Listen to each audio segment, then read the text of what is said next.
Hey, welcome back to Evil's Comics. I'm Evil Mike, and another review for you. This is DC Comics, Batman issue number 116, and the Fear State arc that's going on. And man, what an issue! First off, I don't know what people are talking about their hate on Batman or DC right now, because this story, in my opinion, is just getting better and better, and I am thoroughly enjoying it. For one, a Batman fan, DC, but just writing and story in general. We have a lot going on in Batman, and it's not just Scarecrow and the Magistrate. We have already seen attacks on the Oracle. We have by another villain. We have seen personal attacks on Harley Quinn from Keepsake. We have seen a Catwoman dealing with her stuff and Alleytown. Okay, so with all that going on, let's get into the who's, whys, and who's writing this sucker right here, right? So we got James Tynion and Jorge Jimenez on writing and art, and then we got Tomeu Morey on colors and Clayton Cowles on letters. So it's right now with what we got going on in the Fear State completed story is Sean Mahoney was kind of rampaging, has killed several different, because he's intoxicated with this fear toxin. He has taken out several different gone against Sane Industries. So Sane Industries is freaking out. They recently learned where Poison Ivy and the whole Eden is located, and currently are on their way to go try and take out Queen Ivy. Sean Mahoney was recently captured by Scarecrow. Batgirls, the last we saw them, and specifically Cassandra Cain and Stephanie Brown, was spoiler, they were being blown up in the clock tower. Nightwing and Babs, Barbara Gordon, they're kind of on they're on mission. But currently it starts off with this issue with Simon Saint, and what we saw, they were infiltrating where Eden was. Simon Saint's in his little floating, but he has sent the Magistrate to deal with Queen Ivy and the Insanity Collective down below.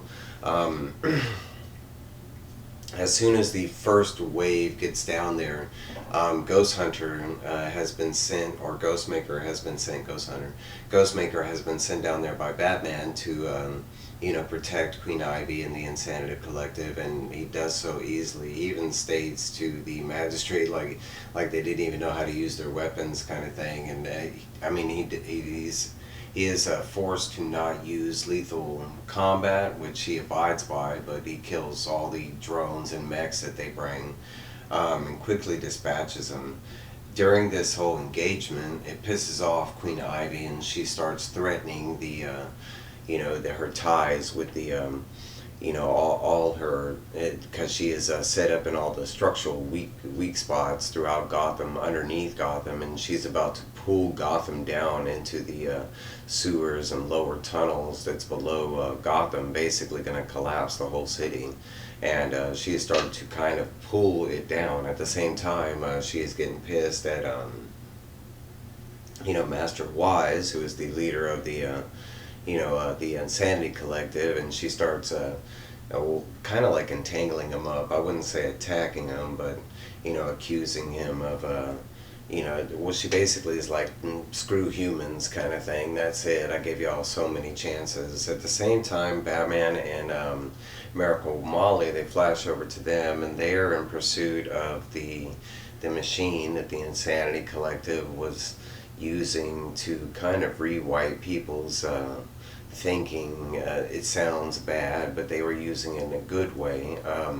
It just kind of eliminated your fears and your insecurities and stuff like that. But now we have learned that was the whole master plan behind this Fear State. The Scarecrow was after that, and he plans to use it, starting out with Gotham and then spreading it over the world. But he wants to use it in the opposite fashion, where he plans to like engage everybody in this mass fear state. So, like after them being scared to practically death, that they'll rise and become better people, kind of thing. And that's his whole plan. And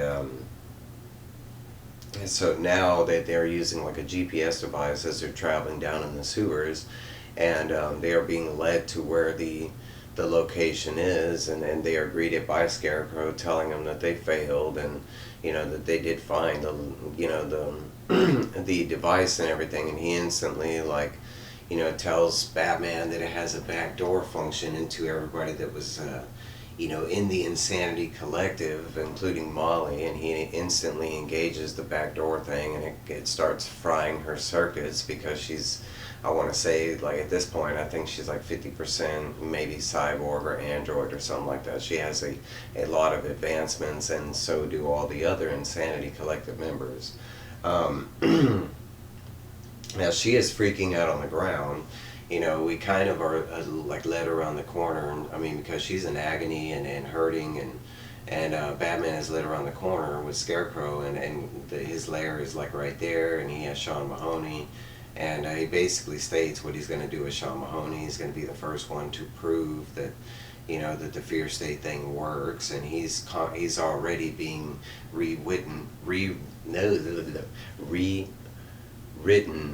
with the new, program. So he's going to be born as soon as the program gets done. He's going to be reborn. In this monstrous fashion, basically a man without fear and stuff like that, but with all the power that Peacemaker had, like before, because he's kind of like in a comatose state at the moment. He is like saying things randomly, but for the most part, his mind's being messed with, and Batman is just basically stating to Scarecrow, Dr. Crane, that he needs to stop doing what he's doing with Molly, like release her from the pain that he's causing her, and to stop all this in together. He eventually does try to. He throws a batarang and tries to get the device from Scarecrow. Scarecrow ends up catching it like lickety split, kind of knowing that Batman was going to do that. In the process, Crane doesn't realize that that Sean Mahoney has kind of, I guess, either completed the programming or the program like stopped, and he just came out of the comatose statement. But he does happen to grab a gun, and he literally shoots Scarecrow in the back, and Scarecrow kind of falls to the floor dying. We don't know if he's dead yet, but he does end up dropping the device, and it stops the communication thing that was frying Miracle Molly and the rest of the Insanity program. Basically at this point, Peacemaker realizes that maybe Scarecrow is right, and he's on terms with his ideology, stating that he is going to be the savior of Batman. And Batman is like, I love this line, but he's like, man, you're this like kid that's been running around in a Halloween costume trying to fix Gotham, and he's like, no, I'm gonna be the real fix, judge, jury, executioner kind of thing. And at this moment, it is just this epic battle between Peacemaker 1 and Batman. And you can't even call him Peacemaker 1 because he's more like Two-Face, because he's heavily scarred all throughout this side, But with all the advancements that Sean Mahoney has at this point.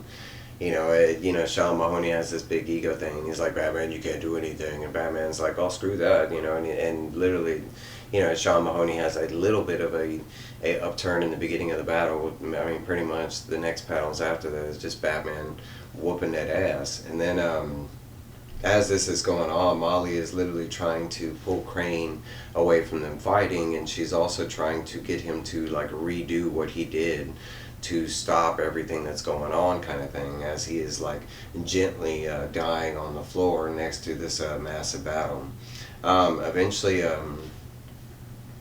Sean Mahoney, being in his like ego power trip thing that he's got going on, Batman does fling some batarangs at him, and he kind of does the whole laugh, ha ha, some batarang, and they end up like most of one side is all messed up of Peacemaker 1. The other side is kind of still intact, and it's got the main weapon that he's been using against Batman, but the batarangs stick up there and they explode the rest of the good side of Sean Mahoney, and he's just kind of laying on the floor. Miracle Molly's screaming at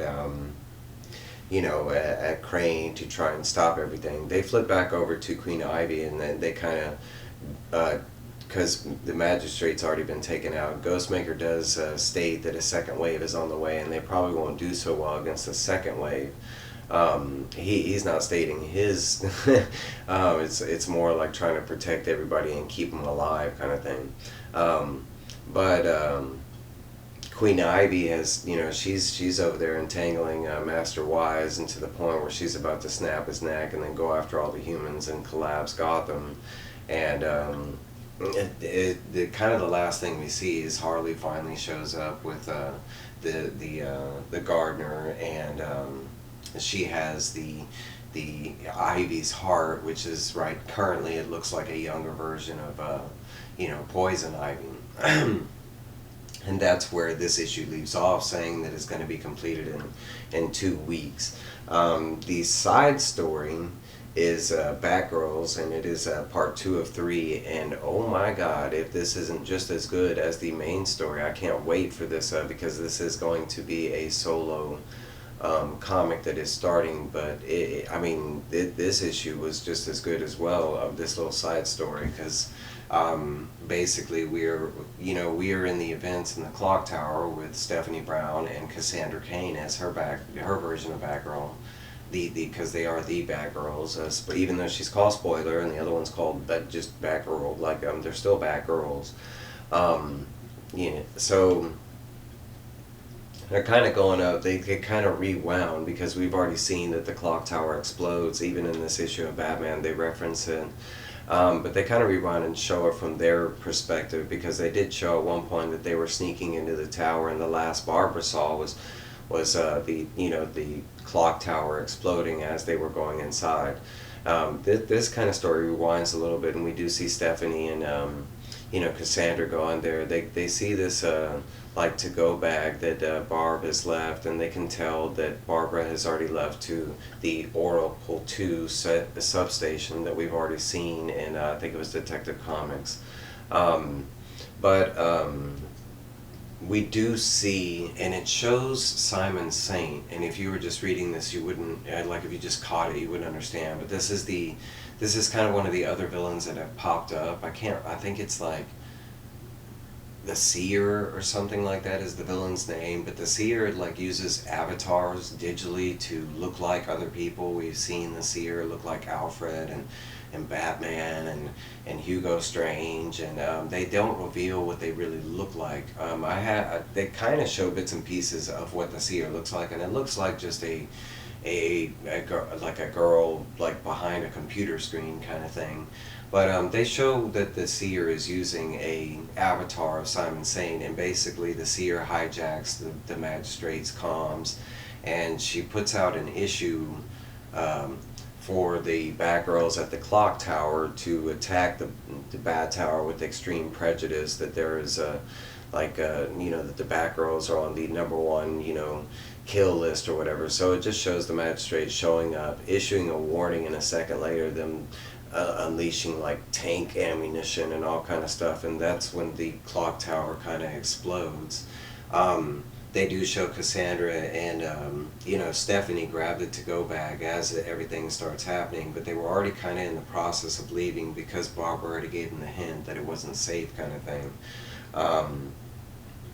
From the Seer's end, she gets all just excited and everything that the Batgirls are dead on her end, and that's all she kind of sees.